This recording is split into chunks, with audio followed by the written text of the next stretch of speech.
রাতে রাতেই বাড়িতে বিয়ে লেগেছে, তাই জন্য মাঝে মাঝে এখানে যেতে হচ্ছে। আমরা 1 জানুয়ারির দিন চলে গেছিলাম পার্ক স্ট্রিটে। হ্যাঁ, পার্ক স্ট্রিটে রঙ্গলিতে গেছিলাম, আগের দিন তোমরা ভিডিওতে দেখেছো।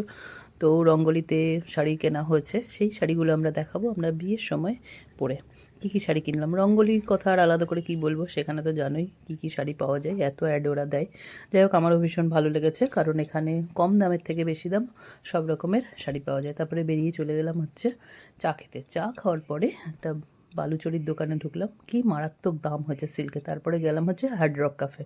হ্যাঁ, আমি কখনো যাইনি, কারণ সেই গ্রামের লোক আমরা, আমার মেয়ের দৌলতে গেলাম।